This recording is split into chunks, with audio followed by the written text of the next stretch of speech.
Action. Hey yo, mais BG Soin, on est en direct avec mon gars, let's go, let's do this swag. Ok, on est là, interview sans Fortify Lab de mon gars Sakou. Je checker même, comment vas-tu mon Yes, BG? ça va et toi? Ça va, écoute, on fait aller. Bon, présente-toi un peu là. Alors, écoute, moi c'est Sakou du coup. Donc certains me connaissent, certains ne me connaissent sûrement pas. Je fais du custom depuis 2 ans, c'est mon activité principale. Et je fais ça donc surtout sur Instagram, c'est ma plateforme de prédilection comme on dit. Et je fais ça. Excuse-moi, c'est ton terrain quoi. On peut dire que c'est mon raté, on peut le dire de cette manière-là. En fait, j'ai fait mes armes là-dessus. Et donc ouais, ça fait 2 ans que je fais ça et que j'ai commencé en fait juste pour le kiff. Et maintenant, on peut dire que je fais mon pain. Je fais mon pain avec. Moi j'ai une petite question. Justement, Dis-moi. pourquoi le custom? Pourquoi le custom? En fait, je vais te dire un truc, c'est qu'au début, moi, j'ai un problème, c'est que j'ai pas énormément d'argent. Comme beaucoup de gens, on va dire. Et du coup, j'étais très dans tout ce qui était. Tu sais, quand j'étais petit, je dessinais des mangas, des conneries comme ça. Et j'avais pas énormément de thunes. Et j'aimais bien tout ce qui était basket, streetwear, tout ça. Sauf que le problème quand t'as pas de thunes, c'est que maintenant les baskets ça coûte cher. Et à part t'acheter des New Balance un peu éclatés ou des trucs de merde, c'est pas possible. Et du coup, moi, ce que j'ai fait, c'est que j'ai pris les chaussures de tennis à mon daron. J'ai dessiné dessus. J'ai fait mes bails et j'ai vu que les gens ils commençaient à kiffer un peu. À valider quoi. Ouais, ils validaient le bail. Et du coup, je me suis dit, vas-y, essaye encore. Et puis après, les gens valident. Et je commence à faire des dingueries. Et c'est là qu'est né Sakou. Alors, ton expérience chez Camino, tu peux nous en parler un petit peu? En fait, c'est arrivé sur un stage. En fait, Voilà. j'ai fait des études de commerce. Et il a fallu donc en 2e année que j'ai un stage. Stage qui pouvait être dans la communication, marketing, etc. Moi, direct, en gros, on venait de commencer la 2e année. Direct, je savais que je voulais un stage avec Camino. D'ailleurs, j'ai demandé un stage avec Camino et j'ai demandé un stage avec, je sais pas si tu connais, tu vois, tout ce qui est, tu vois, Chrissy, de la Fuentes, tout ça. Oui. Et ben, il venait de monter le Jeune Club. C'est un truc où justement il met en avant tout ce qui est des jeunes artistes, etc. Et j'avais envoyé des mails, tout ça, ça n'a jamais répondu. Bon, j'avais demandé à Camino et Camino ils ont répondu. Oh, ça va. Bah, Il y a pire hein. en vrai, du coup, ouais, ils ont répondu, Sean m'a répondu, et je suis venu les voir. Ça s'est bien passé au bureau, il y a eu un truc, ce moment-là c'était assez intéressant, je suis arrivé. Et tu sais, c'est la première fois que tu vois tout le monde et tu les vois tous en vrai et t'es dans le bureau. Alors que d'habitude, tu sais, tu vois juste en vidéo et tu te dis, putain, jamais je pourrais être là, entre guillemets, c'est leur bureau. Et là, tu rentres dans le bail, c'est un petit bail. Vraiment, c'était un petit bureau et c'était loin, quoi. Fallait aller, c'était à Poissy. Mais du coup, je suppose que t'es monté, escalier et tout, tu te sentais comment dans les escaliers? J'étais tendu, tu sais. J'étais tendu. Et je suis rentré. En plus, tu sais, j'ai toqué à la porte. Ouais. Et ça, personne toque à la porte là-bas. Moi, j'ai toqué à la porte et je me souviens, il y a Mike qui est venu m'ouvrir. Mais tu sais, Mike, première fois que tu le vois, il sourit pas, tu vois. Il ouvre la porte, l'air vénère. Et moi, je savais pas si je devais checker ou serrer la main. Tu vois, il y a ça Du aussi. coup, t'as check ou t'as serré la main? J'ai serré la main. J'ai serré la main. Du coup, j'ai serré la main de Mike et c'était en tournage. J'étais gêné. La scène était minable. Ouais, franchement, je ressemblais à rien. En plus, j'étais venu, tu sais, j'étais venu en col roulé, etc. Bref, il y en a à qui j'ai serré la main, il y en a à qui j'ai checké, je savais pas trop. Et après, je me pose sur le côté, ils terminent la vidéo. Et quand ils finissent la vidéo, à la fin de la vidéo, il y a Sean, c'était une vidéo sur les Cortez ou je sais pas quoi. Et Sean, il dit ouais, on a un stagiaire qui est dans le bureau, etc. Il dit ouais, tu penses quoi de la paire? Ah ouais, direct dans le bain quoi. Ouais, direct, j'étais dans une vidéo, je fais waouh, putain. Du coup, ça s'est bien passé. Après, on a parlé, on a fait un petit entretien de ça. Après, il m'a dit ok.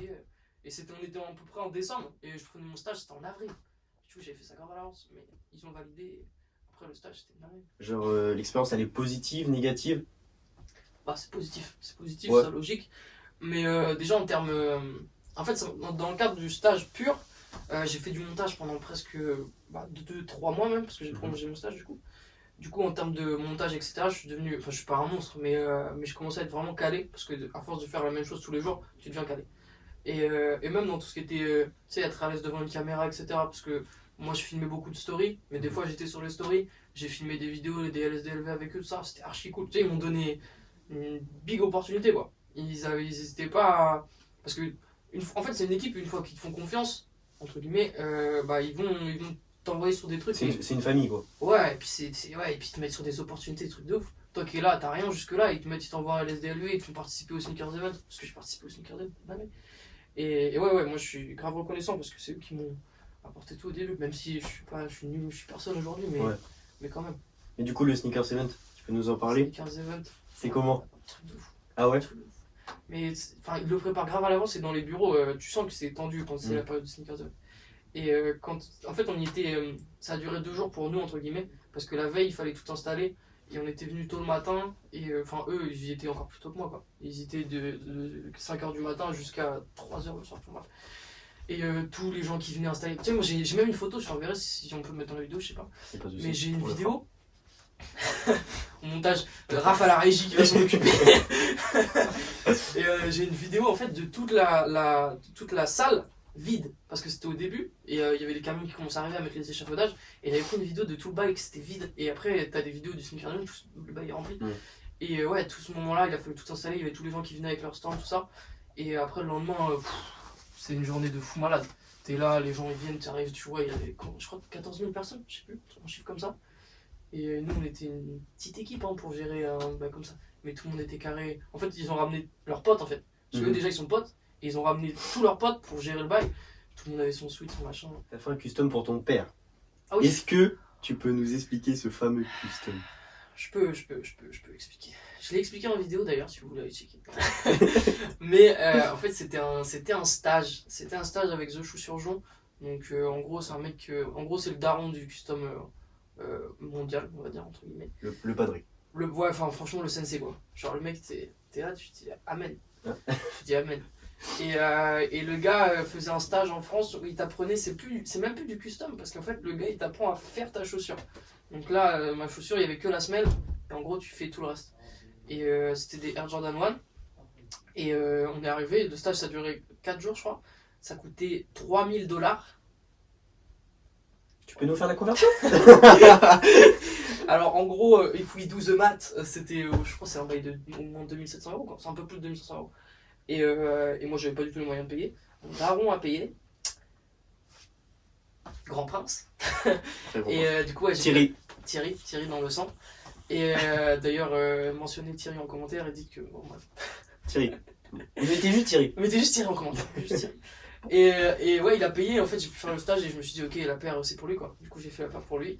Et au jour qu'il est, il l'a pas encore porté. Voilà.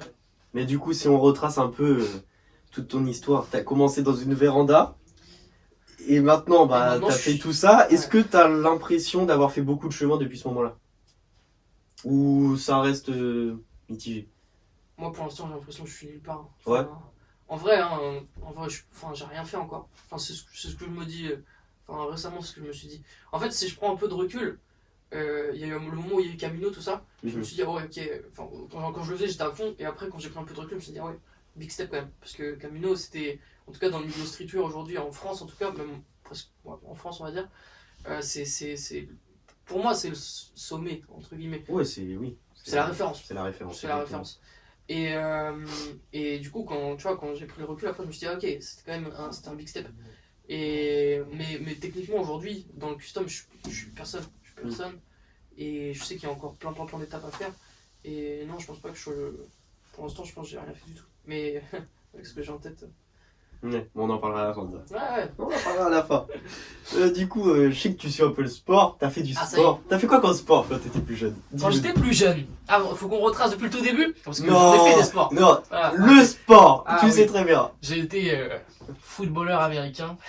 Ça se voit, ça se voit quand même, le gars. Franchement, ça se voit. Mec. Ouais, non, j'ai été receveur football américain au Asgard d'Evreux. Une équipe référence. On joue en régional. J'ai joué quoi? J'ai entre guillemets arrêté cette année. Mais j'ai joué pendant au moins 6-7 ans. Et ouais, au Asgard d'Evreux. Et donc ouais, je suis pas mal tout ce qui est NFL. Même tout ce qui est NBA, j'aime bien tout ce qui est sport US en fait. Le bling bling. Du coup, donc, tout ce qui est le football, la NFL, la NBA, tu penses que le custom a sa place dans ces sports? Bah, ça a déjà sa place, je pense. Je pense que ça fait longtemps que déjà le bail est en place. Après, ce qui est dommage, c'est qu'en France, on a toujours ce retard un peu par rapport aux États-Unis. Tant mieux pour moi, parce que je pense que là, ça arrive. Je pense que c'est le moment où ça doit tomber. Et c'est des gens comme moi et comme d'autres qui doivent ramener le bail en France. Et des customers. Genre, je sais pas, j'arrive jamais à trouver un mot. Genre, customer, c'est éclaté. Genre. Customiseur, customer. C'est toi le boss, hein. Ouais, non, mais pas dans la merde, hein. Ça sera customer. Non, mais tu sais, genre, il y a encore plein de trucs à faire en France. Et aux États-Unis, comme d'hab, c'est le modèle. et même pour tout ce qui est les mecs qui font du custom. Moi, je suis un peu ce modèle-là. En fait, aux États-Unis, il y a des artistes pardon, qui sont référencés à des athlètes. Ça veut dire, tu as des mecs qui font du custom et ils ont une gamme de clients, entre guillemets. Genre, ils ont 10 mecs en NBA. Et les mecs en NBA, en gros, il leur faut une paire, on va dire, toutes les semaines presque. Parce qu'un jour, tu as l'événement, je sais pas, tu as Thanksgiving, ils veulent une paire Thanksgiving, un jour, il y a. Et du coup, ils tournent et ils ont toujours des customs à faire. Et en plus d'avoir du travail tout le temps et de l'argent tout le temps, entre guillemets, et ben, ils ont la visibilité tout le temps. Parce qu'un mec en NBA qui porte son custom, bah, ça va être repost sur Bleacher, machin. C'est bénéf. Et en France, il y a grave de la place, mais comme d'hab, hein. Nous, on préfère être éclaté. Ouais, c'est pas. Ça a plus de mal à. En France, on est trop timide par rapport aux États-Unis. Mais j'ai l'impression que ça change beaucoup en ce moment. Mais donc, grâce à toi, on va vaincre cette timidité. Ouais, c'est gros. Non, mais il y a des joueurs, des Griezmann, des Pogba, etc., qui font des moves comme ça. Moi, je me souviens de Coupe du. Non, ouais, le Coupe du Monde, la dernière Coupe du Monde. Je sais pas si c'était là. Quand il y a eu Argentine-France. Je crois que c'était ce match-là, mais je suis plus exactement sûr. Dis-moi, Griezmann qui avait porté un custom où il y avait. Parce que c'est pas lui qui aime bien l'Argentine, je sais plus. Mais il avait un custom. Oui, l'Uruguay. Contre l'Uruguay. L'Uruguay. Voilà, exactement. Oui. Et il avait un custom avec un truc de maté là sur sa chaussure. Exactement. Et il avait porté un match officiel. Et ça, c'était chaud. Ça, en Belgique, tout ça, dans les sports français, enfin européens, c'est éclaté. Tu perds, c'est nul. Et ouais, je pense qu'il y a un travail à faire par les joueurs, il y a un travail à faire par même la ligue en général pour rendre le truc chaud, quoi. Parce que en général, c'est les supporters qui font vivre les matchs. C'est le custom sur les vêtements, voilà. Parce que là, on a parlé de tout ce qui est chaussures, voilà. Est-ce que ça se développe à mort en ce moment? T'en penses quoi, toi? Sur les vêtements, tu veux dire? Ouais, sur les vêtements. Ouais, les personnes qui customent leurs vêtements, etc. Moi, j'aime bien, de toute façon, tout ce qui est créatif, artistique. C'est des trucs que je kiffe, c'est logique. Et après, c'est bien de rendre ça accessible à tout le monde. Parce que, en vérité, customiser un vêtement ou customiser des chaussures, c'est accessible à tout le monde. Il suffit d'avoir la peinture ou quoi. Et même sur un coup de tête, même si t'as pas le matos. Trouver de la peinture chez toi et faire un truc sur ta chaussure, tout le monde peut le faire dans le Tout le monde a l'opportunité, mais tout le monde n'a pas le talent. Ouais, c'est même pas. Enfin, pour moi, le talent, ça vient avec le travail. Ouais. Enfin, pour moi, il n'y a pas de talent. Après, certains diront le contraire, mais je pense que les gens disent que tu es talentueux une fois que tu as beaucoup travaillé. Après, pour ce qui est de la customisation, comme je te disais, des vêtements, tout ça, c'est un truc qui se développe, c'est un truc qui forcément, moi par exemple, quand je fais une vidéo et que j'explique comment on fait pour customiser une veste en jean, je sais qu'il y a des gens qui vont kiffer regarder la vidéo, mais qui vont pas se dire derrière, ok, maintenant je sais customiser la veste en jean. Parce que ça fait peur. Une veste en jean maintenant, ça coûte 100 balles presque. Ouais, ça dépend qualité, oui. Ouais. Mais tu te dis pas, ok, allez, je vais mettre de la peinture, on sait jamais. Surtout pour quelqu'un qui a jamais fait, c'est vrai que. Mais après, tant mieux pour moi, parce que c'est aussi là où je fais mon argent. C'est vrai. C'est vrai. Mais c'est bien de donner accès à tout le monde et que tout le monde puisse mettre un peu son art ou sa patte sur ses vêtements, parce que c'est faisable maintenant. Et puis avec toutes les avancées qu'on a, technologiques et tout, bien sûr, comme ça. Et du coup, tu penses que c'est une bonne idée pour montrer sa personnalité, par exemple? Ouais, moi je trouve. Bah, de toute façon, aujourd'hui, tout le monde veut se différencier. Ouais. Tout le monde veut avoir son truc et que les autres être différent des autres, en fait. Ouais. C'est simple. Et cette manière-là, par la peinture, ou même maintenant, c'est même plus forcément par la peinture. Tout ce qui est sérigraphie, maintenant, tout le monde peut faire. Tu sais, il suffit d'acheter le matos, mais tu peux le faire chez toi. Même, je sais pas, tout ce qui est les patchs, coudre des patchs ou quoi. Ouais. Où tu demandes à ta grand-mère, elle sait coudre. C'est accessible à tout le monde. Il y a toujours un truc à faire. Il y a toujours un truc à faire, c'est sûr. Même déchirer un peu ta veste ou un truc comme ça. Moi, je trouve ça cool. Parce que après, le mec dans la rue, t'aimes ou t'aimes pas, mais tu vas voir qu'il y a un bail différent. Parce que s'il a une veste en jean, tout le monde a les mêmes. Bah, s'il y a un truc dessus, une manche déchirée ou je sais pas quoi, bah tu verras que le mec il a taffé ça. Pour toi, c'est quoi la meilleure paire pour custom? Et là, je te mets dans la merde. Ah là, salace. Celle-là, elle est salace. La meilleure paire, moi, le choix, la facilité, ce serait que je dise les Air Force One. Parce que. On la montre celle-là que. Alors, tu peux me passer la petite paire là? Ah oui, j'avais presque oublié. Autant qu'on. Ah, mais on peut se permettre. Voilà. Jette le bail. Ouais. Yes sir. Yes. J'étais aux heures, tu sais. Touchdown. Yes. Voilà, on fera un zoom de qualité. Oui. C'est vrai que ça c'était. C'était une des premières quand même, on peut se le dire. De Air Force, en tout cas, parce que voilà. Dis-leur quand même. Dis-leur. Ah oui. Dis-leur. Voilà. Très important. Tu vois le bail. Et ouais, c'était une des. Ouais, sûrement une des premières Air Force One que j'ai customisé. Après, là, tu vois, le délire du swoosh, j'ai trouvé ça cool déjà. Ouais. C'est chiant à remettre, mais. Ça sera coupé ta gueule. Raph à la régie. Non, ouais, c'était un custom qui était. Mais hormis le swoosh, je te coupe, Dis-moi. t'as quand même beaucoup de matière pour custom. Ouais. Alors, moi, ce que je vais dire, c'est que le problème avec les Air Force One, c'est que j'en ai souvent custom. Et le problème, c'est toujours le même, c'est là. Tu vois, là, ça a crissé, entre guillemets, Ouais. ça. Et en fait, quand Et tu puis, peins quoi. toute la paire, toujours ici, ça craque. Ouais. Même si je mets les meilleurs matériaux du monde, parce que tu vas toujours plier comme ça. Ouais, c'est vrai. Donc ça craque toujours. Et ce qui était intéressant avec ce custom là, c'est que du coup il va jamais craquer. Parce que ton souche il va jamais se plier. Et du coup la peur, bah là tu vois le custom il a pas bougé. Hein. Non, le custom là, c'est du travail de qualité. Ah gros, on t'a dit, hein, on travaille avec mais- du matériel de qualité. Mais ouais, alors forcément il y a plein de trucs à faire parce que les zones sont larges et le cuir, tu vois, t'as pas beaucoup de couture. En gros là si je veux mettre un bail là, j'ai de la place. Si je veux utiliser là, j'ai grave de la place. On peut même couper les souches, faire des bails de ouf. Et du coup, si tu choisis la Air Force One, tu préfères custom sur une paire blanche ou une paire noire? Blanche. Blanche Parce Ouais. que, bah en fait c'est tout simple.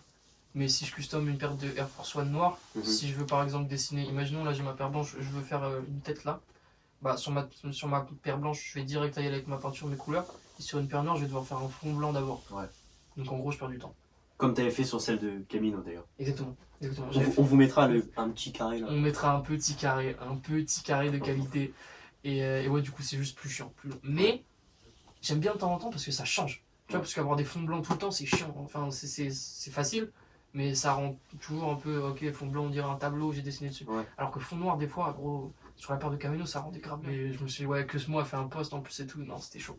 C'était très très chaud. Et ils ont kiffé la paire. Et moi, j'ai kiffé. Ouais, je leur dois beaucoup plus que ça, mais C'était pour les remercier quoi, un petit Ouais. clin d'œil. Ouais. Ok, Ouais, ouais. ok. de fou. Bah, on arrive à la fin. Hein. Mince alors, c'est passé à une vitesse phénoménale. C'était phénoménal. Écoute, mon BG Soin, on peut se rechecker à nouveau. Yes. Ce fut un pur plaisir. Ça fait un plaisir de t'accueillir dans ma chambre. Bah écoute, une sacrée chambre, les amis, n'hésitez pas. Surtout, il faut aller suivre Fort Lab. Il faut aller suivre sur les réseaux sociaux. Il faut même aller suivre Monsieur Dacostagram. Reporter de qualité, un avenir brillant devant lui. Et après, éventuellement, vous pouvez aller me suivre aussi sur mes réseaux sociaux ainsi que sur ma chaîne YouTube. Ah voilà. Ah, je fais mon paix, encore une fois. Et puis, on se retrouve très vite, non? Bah, je te fais un béco. Allez, Allez. faisons-nous un béco. Enchanté. À la prochaine, mon gars. Et on dit ciao ciao.